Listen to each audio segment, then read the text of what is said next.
अस्सलाम वालेकुम। Today our topic is pH.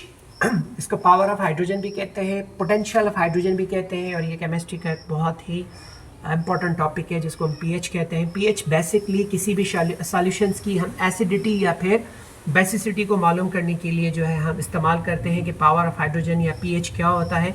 तो ये पावर ऑफ हाइड्रोजन भी कहलाता है, पोटेंशियल ऑफ हाइड्रोजन भी कहलाता है, और ये किसी भी सॉल्यूशन की या किसी भी चीज़ की अगर हमें एसिडिटी या बेसिसिटी मालूम करनी है तो उसके लिए हमारे पास बहुत ज़्यादा अहम टूल है। इसको हम यूँ भी कह सकते हैं कि in logarithm scale it is used to specify the acidity और बेसिसिटी। इसकी जब हम इक्वेशंस या कैलकुलेशन करते हैं उसके लिए हमारे पास लॉगरिथम का होना बहुत ज़्यादा ज़रूरी होता है, इसलिए हम इसकी डेफिनेशंस में लॉगरिथम स्केल को भी इस्तेमाल करते हैं। अगर हिस्ट्री तो थोड़ी सी देखी जाए तो in 1909 Danish chemist Soren Peter Lords ने फर्स्ट टाइम जो है वो पीएच को इंट्रोड्यूस करवाया था।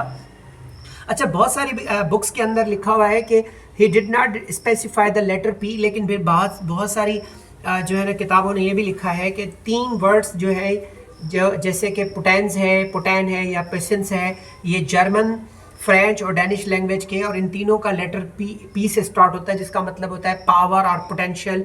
तो इस वजह से इसको जो है हम पीएच भी कहते हैं और पावर ऑफ हाइड्रोजन कहते हैं। फिर 1924 के अंदर इसको मॉडर्नाइज किया गया, अकोमोडेट किया गया, और इसको हम जो मेजरमेंट की टर्म्स है उसको हम इलेक्ट्रोकेमिकल सेल्स के अंदर इसको लेकर आए।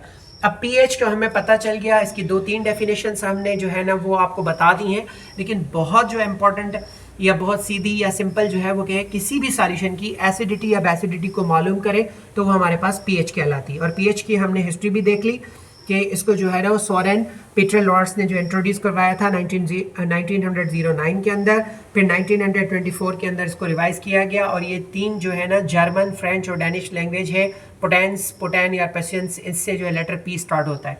अच्छा, पीएच की जो है ना मालूम करने के लिए हमारे पास 3 जो है वो 3 मेथड्स होते हैं। There are 3 methods to detect the pH, या फिर हम एसिडिटी या बेसिडिटी को मालूम करने के लिए हमारे पास 3 मेथड्स होते हैं, ठीक है, कि वो एसिडिटी है या फिर बेसिडिटी है। जैसे हमारे पास एक है पीएच मीटर, इसमें एक इलेक्ट्रोड लगा होता है, ग्लास इलेक्ट्रोड होता है इसके अंदर, ठीक है, ग्लास इलेक्ट्रोड होता है। मशीन के ज़रिए या इसके अंदर हम पीएच मीटर के ज़रिए मालूम करते हैं। इसके अलावा हमारे पास होता है pH indicator. PH indicator indicate करता है हमें हमारे पास किसी भी एसिड या बेसिसिटी को। और उसके बाद हमारे पास होता है pH paper. pH paper. These are 3 methods to detect the acidity or basicity of a solution or anything. pH meter है, pH इंडिकेटर है और pH पेपर है। pH पेपर का दूसरा नाम हम लिटमस पेपर भी कहते हैं, जिसको हम टेस्ट करते हैं फॉर द अल्कलिनिटी, बेसिसिटी और द एसिडिटी। और pH इंडिकेटर हमारे पास एक इंडिकेटर होता है जो टाइट्रेशन मेथड के अंदर इस्तेमाल होता है, और बहुत ज़्यादा इंडिकेटर्स होते हैं जैसे फिनॉल फैथोलिन है, नेफ्थोलिन है, ठीक है, फिनॉल फैथलीन है, फिनॉल फैथलीन, मिथाइल ऑरेंज है, और भी बहुत सारे हैं जो कि डिफरेंट टाइप से हमारे पास, और कलर्स। अच्छा, मजे जैसी बात, ये इंडिकेटर्स हमें किस तरह से शो करते हैं विथ द कलर्स। ये हमारे पास कलर्स को शो करते हैं। जैसे फिनॉल फैथोलिन को अगर हम टाइट्रेशन के अंदर यूज करते हैं तो ये क्या करता है, लाइट पिंक दिखाई देता है, लाइट पिंक, ठीक है, इन बेस, या फिर पिंक कलर का हो जाता है किसके अंदर, बेस के अंदर, और ये कलरलेस होता है किसके अंदर, ये कलरलेस होता है कि एसिड के अंदर। तो इस तरह से जो है ना वो हमें एंड टाइट्रेशन का रिजल्ट आ जाता है तो पिंक कलर हमें ना आ जाता है। तो इस तरह से कलर से हमें जो है वो पता चल जाता है कि हमारे पास जो एसिडिटी है सॉल्यूशन की या फिर बेसिडिटी है। और पीएच मीटर के अंदर हमारे पास रेंज होती है फ्रॉम 1 to 14, 1 to 14। अच्छा, बहुत सारी बुक्स के अंदर 0 to 14 भी लिखा है, तो दोनों चीज़ें सही हैं, और बहुत ज़्यादा स्टूडेंट्स पर कन्फ्यूजन होता है, सर कहीं 0 मिलता है कहीं 0 नहीं मिलता। तो बेसिकली दोनों बुक्स में ये लिखे भी हैं, काफ़ी सारे बुक्स में, लेकिन अगर यूजुअली हम लेते हैं वैल्यूज़ तो वो 1 से लेकर 14 तक होती है, और बीच में होती है 7, ये पीएच वैल्यूज़ कहलाती हैं। 7 जो है वो हमारे पास न्यूट्रल कहलाती है। 7 से नीचे आएंगे हम, जैसे 6, 5, 4, 3, 2, तो इस तरह से जैसे हम नीचे आएंगे न्यूट्रल से, तो किसी भी सॉल्यूशन की एसिडिटी बढ़ती जाएगी, यानी जिसकी 1 पीएच होगी वो सबसे ज़्यादा एसिडिक होगा।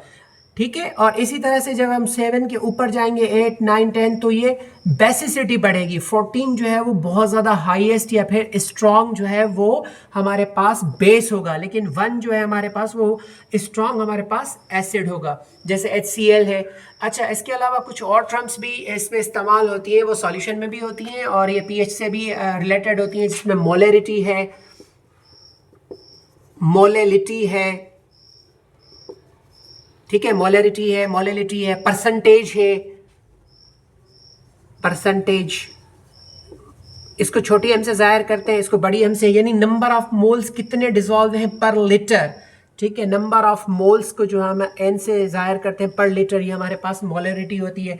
तो ये कंसंट्रेशन पर भी डिपेंड करता है कि मोलर्स जो है, नंबर ऑफ मोल्स जो है वो किस लीटर में कितने डिजोल्व हम करते हैं, तो इससे फिर हमारा सॉल्यूशन जो है वो डाइल्यूट या फिर कंसनट्रेटेड भी बनता है। Thanks a lot. इसमें अगर कोई भी सवाल किसी को समझ में नहीं आया हो या इससे रिलेटेड कोई सवाल हो तो वो हमसे इस नंबर पर रब्ता करके पूछ सकता है, या कोई भी टॉपिक जो आप लोगों को समझना हो, समझ में नहीं आया हो, तो you can share your topic और text to this number and इंशाल्लाह वी मेक द वीडियो और टू सॉल्व दैट प्रॉब्लम। अल्लाह हाफिज़।